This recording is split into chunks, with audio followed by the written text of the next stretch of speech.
Hey everyone, it's a new video. It's me again. If y'all saw my Mantis guide, this is basically pretty similar to it, except we will be covering way more topics. I originally had a full entire gallery of all the skins and the discussion of when they came out and all that, so y'all could look at each skin, but I do realize that I do not have all of the Invisible Woman skins, and it would probably not be a great idea. So if you do want to see all of the Invisible Woman skins, I will be linking in the description a channel that I do trust to show y'all all of the skins. So please look at them, they're amazing. I check out all of their videos before I get skins because I know that I don't know what I'm doing. Anyway, I'm gonna hover over this for a little bit.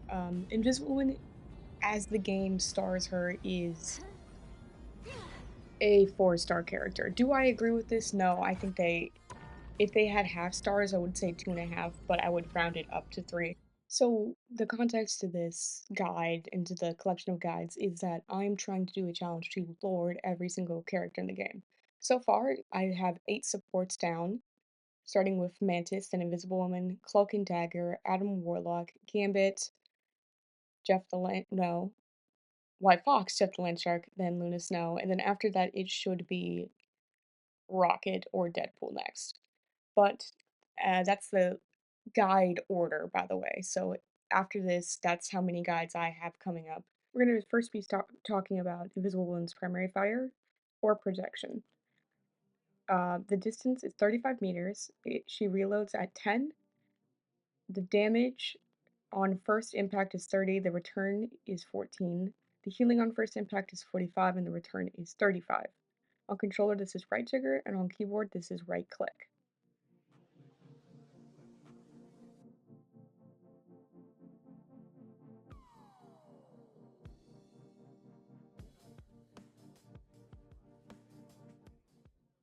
Invisible Woman's primary fire also pierces, dealing damage and healing at a 35-meter range to allies and enemies. The in-game description of orb projection is launch a force field orb that can pierce heroes, flying to maximum distance before returning to Invisible Woman, damaging enemies and healing teammates. Invisible Woman's next ability is Psionic Vortex, a giant sphere that damages 35 damage totaling over 4 seconds. The cooldown is 12 seconds. It grounds fires, pulls enemies to the center. On controller, this is left bumper, and on keyboard, this is left shift. The in-game description of Psionic Vortex is gather psionic energy and then cast it upon hitting a target, seen, or pressing the ability key again. It erupts into a psionic vortex, continuously drawing in enemies and causing damage. Invisible Woman's next ability is Force Physics, often referred to as her push or pull. This gives a base damage of 50. The cooldown is 10 seconds. It pushes or pulls enemy towards Invisible Woman or away. The distance to effect is 35 meters. The distance pull goes is 7 meters. The distance push goes is 10 meters. Controller for push is right bumper, then right trigger. Push for keyboard is E, then right click. Pull for controller, right bumper, then left trigger. Pull for keyboard, E, then left click. To cancel, it is E on keyboard, and controller, it is right bumper to cancel.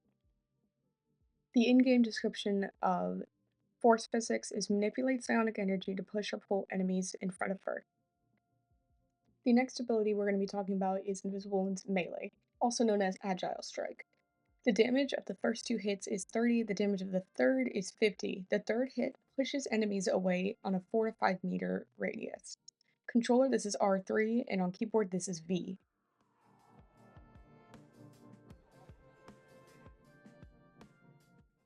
The in-game description of Agile Strike is release a 3-hit combo. The third attack will launch up enemies in front. Invisible Woman's best escape ability and basically her only movement ability is her double jump, or veiled step. It turns you invisible upon the second jump. The cooldown is 6 seconds once you hit the ground. While invisible, you get 25 healing per second. Can only be seen by allies and the blind guy with wall hacks. If you're wondering who that is, that's Daredevil. Controller while in air, X. Keyboard while in air, space. So you've probably seen this already, but Invisible One's passive ability is Covert Advance.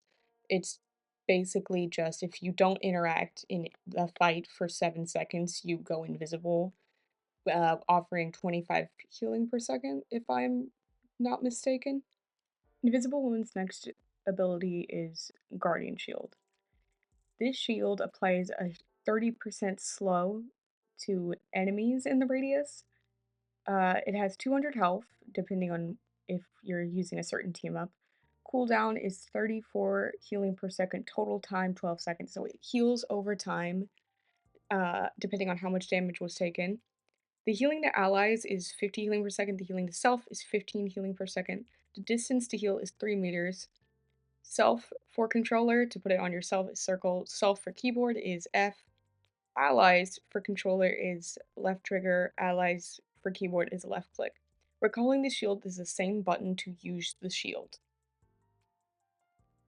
The in-game description for Guardian Shield is generate a force shield in front of a selected ally or in front of you. The shield can block damage and provide healing over time to nearby allies. Enemies can pass through the shield are slowed. Invisible Woman's ultimate ability, also known as Invisible Boundary, is a 10-meter radius with 40 height. Charge to get the shield is 4,300. The time it lasts is 8 seconds. The healing it gives is 165 healing per second. The damage reduction inside is 25%. You cannot be seen while inside. It also applies a slow effect to enemies that are inside. For controller, this is L3 plus R3, then right trigger to place. Keyboard, Q, then right click to place. To cancel on controller, it is left trigger. To cancel on keyboard, it is left click. Please understand that I am currently using a ultimate VFX for the skin that I have on. In a second, you will see what it looks like without the ultimate VFX.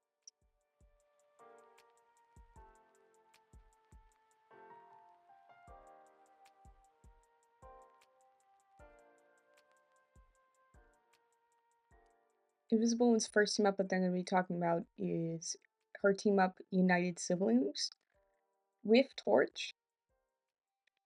Without Torch, the shield applies a damage boost to nearby allies. The damage boost is 20%. It also upgrades the shield health to 300. With Torch, the shield health increases to 400 and the radius increases. Damage boost stays the same at 20%.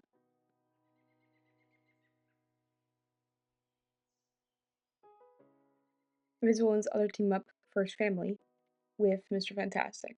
Without Mr. Fantastic, it's a passive healing and a speed boost when used and makes surrounding allies invisible. The cooldown is 20 seconds, the duration is 4 seconds, healing is 15 per second.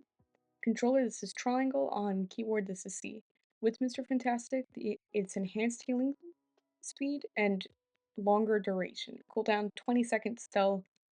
Duration is now 6 seconds. The healing is now 25 healing per second, and on controller is still triangle, and on keyboard is still C. So for practicing aim and your anti-dive tactics, I would go into the little area that's underneath the practice range where you can set up enemies. So follow these exact settings in which I spawn in one Spider-Man on advanced combat, no timer, and health restoration. Please make sure to spawn one Spider-Man instead of 3. You don't have to use Spider-Man necessarily. I just did it for this video, but you could use any dive really, or you could even do characters like Luna Snow or other Invisible Women. Do what you need to do. I would say that the more you feel comfortable with it, the more you do stuff like take away health restoration, take away. I have currently no ability cooldown. I would use ability cooldown when you actually do it. I forgot to turn it off during this portion.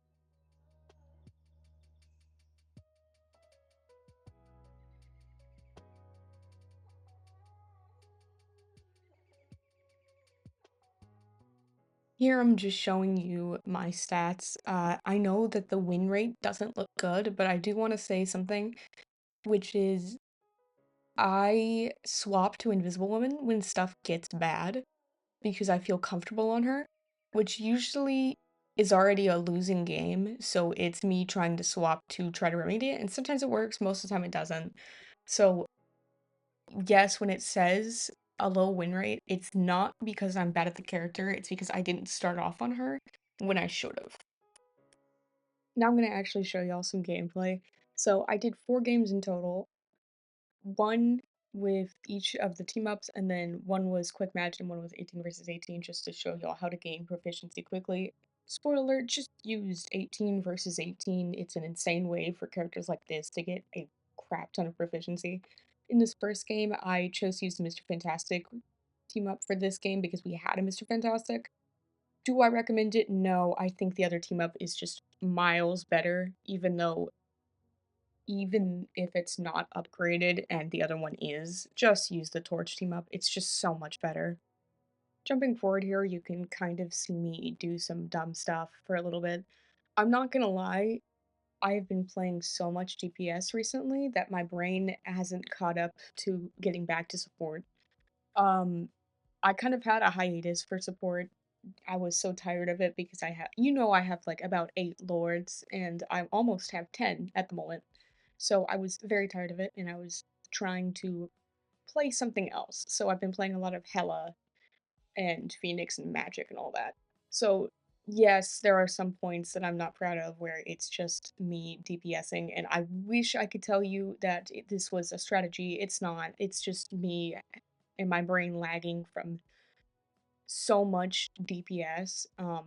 Please, please understand that there are some moments in the first 2 quick matches where it is not my best gameplay. It's just that I haven't played her in a while and I needed to get this video out. So I had a little bit of a warm up, but at the same time, not really. I would honestly say that my 18 versus 18 matches were a lot better at showing how to actually play as a woman than the quick matches were. Um, Please just realize that I've been playing so much DPS recently and it shows.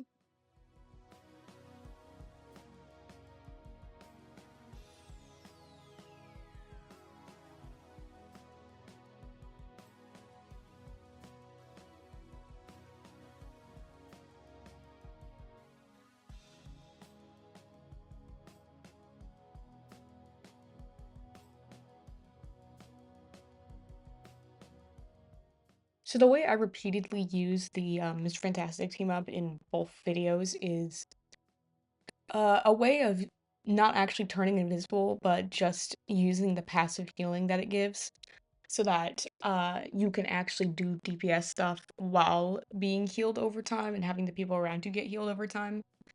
It's very useful in that sense. There's also a couple of moments where I throw out a psionic vortex into a crowd.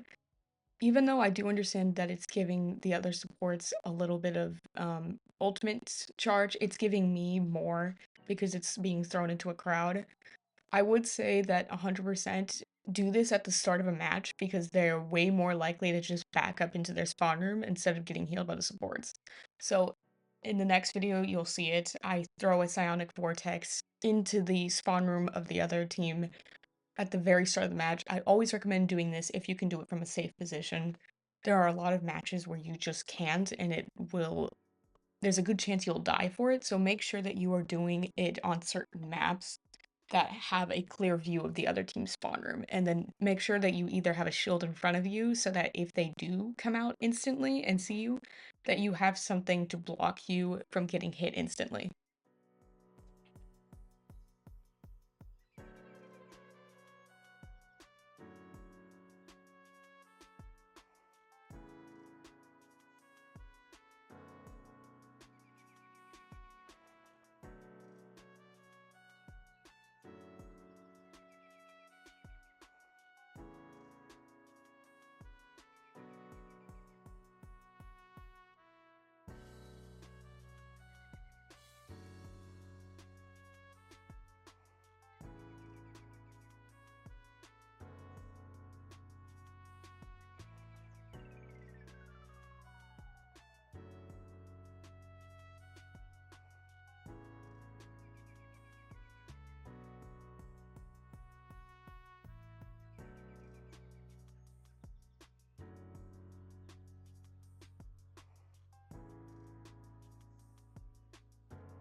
skipping forward quite a bit, um, this is the second match. I choose the Human Torch team up. This once again gives you a 20% damage boost, so it is very helpful. This map is one of the maps that I always recommend going out to do the Psionic Vortex. You'll see me do it. I sometimes will miss because of the way that the um map is, and sometimes my thing will get caught on something that it's not supposed to. So there's a lot of times you miss because it gets caught on a object of some sort.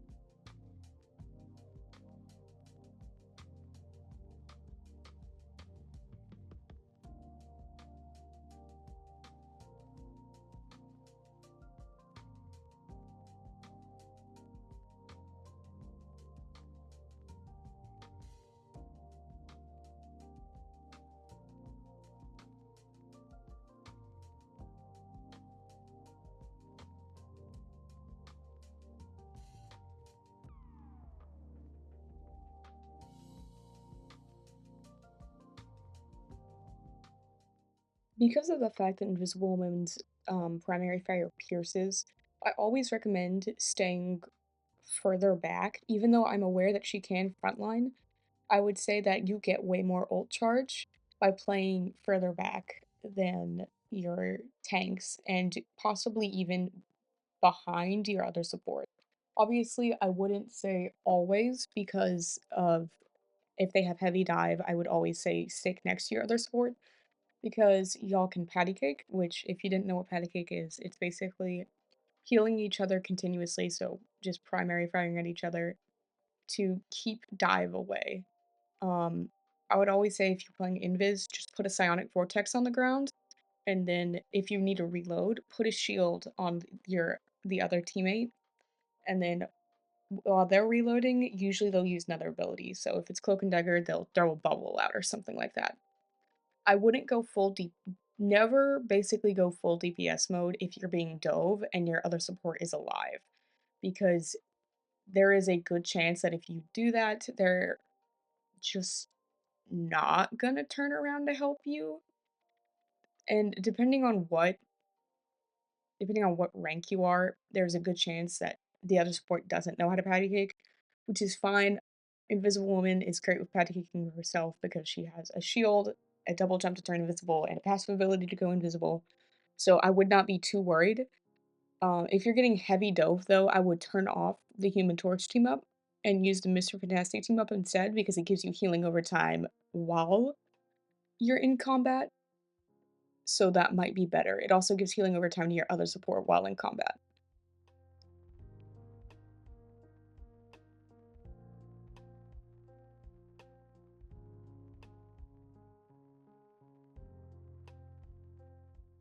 Now this is one of my favorite ledges to throw people off the map with the push ability, Force Physics. You'll see me try to do it with the Venom and then fail miserably. This is mostly because I positioned myself away from it. Also because of the push ability's nerf in, I think, Season 8. It doesn't go as far, so make sure that they are almost at the edge already. There are a bunch of places that you can do this. It's fun every single time, and it is the best way to laugh maniacally to yourself.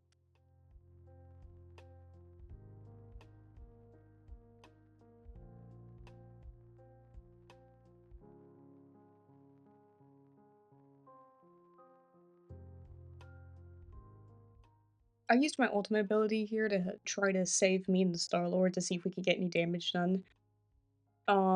It really didn't work, and it wasn't a great ult. I don't necessarily know what happened. If I went into the replay, I would probably see um, that one of my teammates wasn't attempting to help me pressure the people in front of me. Overall, I probably should have saved my ult, but I thought I was gonna die, and I most likely was going to die, and that would have been probably way worse because I would have not been in there for the next fight, and we would have been down a support and only had cloak and dagger.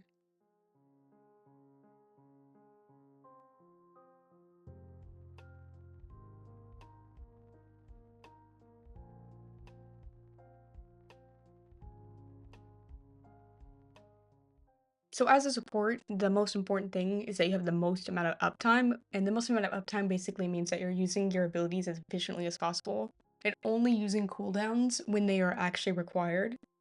And part of that is not dying. So even if it sacrifices a DPS, stay alive. If they are in a bad position, that is their fault, and if they die for it, it is their fault. You cannot save them every single time. There are points in this video where you see me just choose not to go attempt to save someone. That's because I know I will die in that situation, and my uptime is way more important than basically any other characters in this game. The support's uptime is what dictates the game. And especially characters like Invisible Woman, Cloak and Dagger, Luna Snow, all these characters that have major ultimates that can stall really long, you have to have uptime so you can get those ultimates so you can stall those points.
Now right here, I ult, and then a couple seconds later, my C and D ults. Do I think this was a good ult on our C and D's behalf? I think she could have waited a couple seconds, but I do think we needed a support ult directly after mine. I do think that we had a little less time of the C and D ult because of the way she ulted, but it wasn't a horrible ult, so I'll give her credit for that. This really isn't a critique of that, it's more of a critique of double support ulting, which is one way to throw your games. Please either use voice chat, text chat, or use the ping button to signify who is ulting first. Because if you double support ult, it takes so long to get the charge back that it's wasting a fight and possibly the point. Now, what is a support ult is a bigger question because not every support has a support ult. It is okay for characters like Jeff the Land Shark. Um, I wouldn't say Ultron, but if you wanted to and you were running triple support, you could do Ultron. Adam Warlock.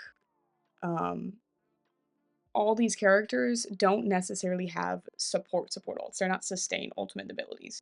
You can use their ultimate abilities alongside of Luna and Invis and Cloak and Dagger. You could even use Gambit ult with at the same time as Invis or Luna or Cloak and Dagger because it's an offensive ult.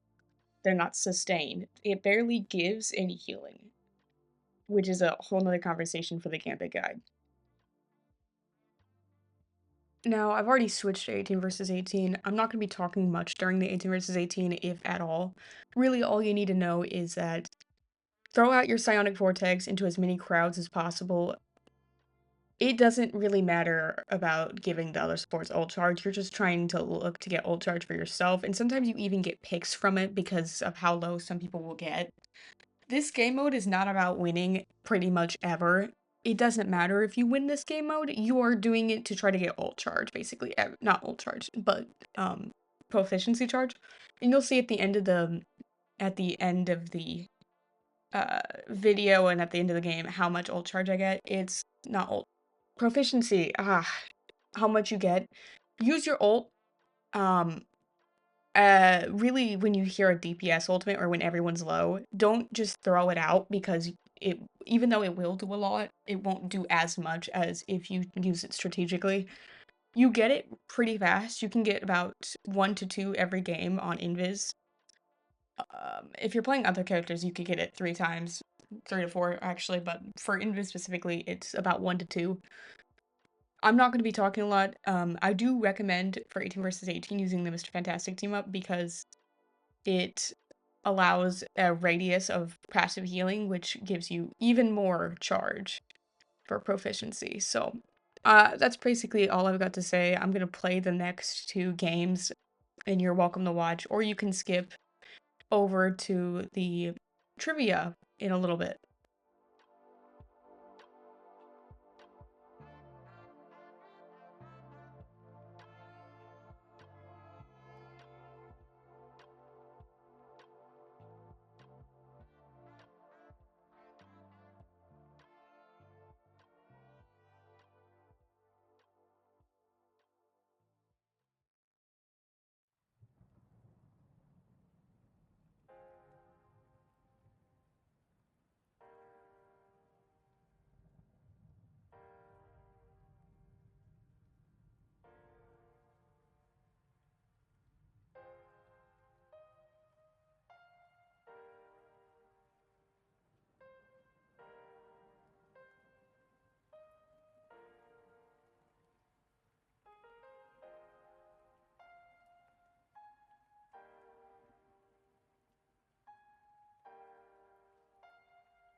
This next portion is with Miss Snowy. So this is my friend. She's a champion invisible woman, and I decided to give her a little bit of trivia.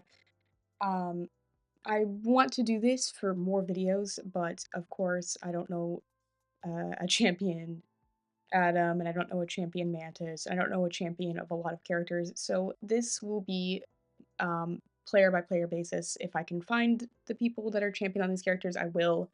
But play along if you want. Tell me what your score is in the comments. Each question is worth 1 point, and the bonus is worth 2. Let me know what you got right. Okay, you ready? Oh dang, I've been doing research. Yeah, I'm ready. Let's do this. Question number 1. What is the name of Invisible Woman's melee attack? Oh. This is probably the hardest one. Let me just demonstrate. Is it like, okay. Melee. Man, I don't read the melees. Exactly, no one does. Do you want me to give you a hint? Okay, give me a hint. Yeah, give me a hint. Okay, it's 2 words. One starts with an A, one starts with an S. A and an S.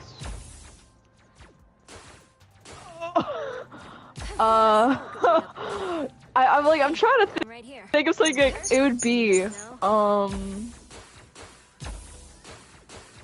a Radiant Shield? I don't even know what the first one I said was. Like, I feel like the second one's Shield. I feel like that is, because like an S. I feel like that would go with her. What could be the, what's an A? What's it makes sense with her. I think of Air Brilliant for some reason. I don't even know if that's a word. Let me know what your final answer is. I think the Brilliant Shield, man. Okay, so that's your final answer? Yeah. You wanna know what it is? What is it? Agile Strike. Correct. God damn it. It's going on YouTube. With her. Bro. Okay, this next one is probably one of the easier questions. Yeah, I can't swear. I'm sorry. I'll leave it, it's fine. Number 2, what was her launch skin? Her launch skin. So, I'm pretty sure it was, her launch skin was the Malice skin, I'm pretty sure, and with some of her recolors. Is that your final answer? Yes, that's my final answer. You are incorrect. It is Invisible Woman First Steps. Or Fantastic Four First Steps. Because she was... they basically put them in the game as, like, a way to market the movie. Oh, okay. I thought it would be, like... Dang. Okay. God, I read, like, too wrong, man. God dang it. I'm going... I lied. I'm going to have to skip. I'm skipping number 3. Because it's changed since since I made the script. Number 4. Okay. What is her accessory holding when you get a KO, an assist, or anything to do with a kill? Oh, it's a robot buddy. It's the robot buddy. Like, are we doing like the little accessory thing? It's like the robot buddy she has on her like butt. Yeah, but what is he holding when you get a KO or an assist or anything? He's holding like these sticks in his hands, like it looks like the sticks she holds in like the like I feel like they're like fire. I feel like it's like something goes with fireworks. I don't know. I know it's like a stick thing. It's a stick thing is your final answer? Yes, that's my final answer. You know what? I feel bad for you, so I'm gonna give it to you. I'm gonna give it to you. It's glow sticks. Oh, I was right, man. Yeah, it's close. It's close. I think that was the easiest question. Close enough. That was, man. It's the little sticks. Okay, so number 5. Who is considered the rank 1 support player and overall best Invisible Woman player? He is currently ranked 9 on Invis as of season 9, but he has been continuously considered the best Invisible player. Oh my god, man. I will Man, take two answers for I was this. not prepared for this. I was not prepared for this. So I'm just going to say, um, like a person I know that plays Invis. I do not know. Kaylee World. She have I seen? She's like one of the best Invis I've seen, in my personal opinion. You said there's two answers you'll take, but I don't even know, man. Like I don't even know the first one, man. I feel like his username would be something like freaking interesting, like freaking Invis He's Mommy or something like that. it I don't is. know, man. That was a total blindside. I feel like it'd be something weird like that, cause like people are like that, you know, like with the main character, they're gonna do it weirdly. So because okay, so you want the answer, or is that your final answer? Yeah, I want the answer, man. So I, it's Scythe and the I said okay. Kaylee World, man. I will take two answers, Okay. Scythe or VP Scythe, because he is part of I can't remember, but it's a I would have European. never gotten that, by the Yeah, it's way. a I would European have never Pro League gotten. player, and he's considered the rank 1 support player, not only on Invisible Woman, but he plays a lot of other supports. That's why he's considered rank 1 on supports specifically, and not just Invis. Dang. So like, I had no chance for these answers. I was literally was like skins for her things. I thought you would ask like, oh, what is this skin called or something, or like, oh, and like when this was like released. So I was thinking of lore for her too, like, oh, Okay, no, the next like one her is lore, abilities and the and next one is everything. the Okay. bonus. So I'm also Okay. taking Give me two a answers bonus. for this one. All If right. you All right. get I've been if you practicing. get if you get the decade right, I'll like halfway give it to you. Okay, Decade. I'm supposed to yeah. guess the What bro. Fuck. year did Invisible Woman first debut? There's two correct answers. Oh no. So then I was doing a comic in the 19s. So I think it's in the I think it's in the 19s. I feel like 1980s. Okay, that is halfway correct on one of them. The correct answer for that one would be You needed some help. 1985. I should be singing. There is Oh, a I was separate correct close. question. You technically already answered it, but if you want, you can answer the second correct one. Because Okay. it's a separate Okay. decade. I will tell you it is before 1980s. Before the 1980s. Yes, she has two debuts technically, as she first debuted as Invisible Girl. But the first time she debuted as Invisible Woman was in Invisible Girl. 1985. Yes. Okay, so since it's before 1980, I would think like 1970s-ish. A clear winner. Is that your final Like, answer? I don't think it'd be 1960s. I think the 1970s. Is that your final answer? That's my final answer. Okay. What did you say? 70s or 60s? Like the 1970s, like between there. Okay. So she first debuted fully as a character. I'm so sorry. A nice She first No, debuted I as was like, Invisible. okay. She first debuted as Invisible Girl in 1961. Oh my gosh! I So was like, close. no, it's not possible, bro. God dang it! I was Okay. like, I mean, I feel like it'd be that. I gotta go, but thank you for I did not playing. look up anything, Thank you for man. playing. No problem, no problem. That was good, man.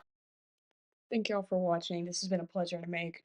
Um, I would love a thank you in the comments for my friend Snowy. She was a great sport about all the weird questions I handed to her.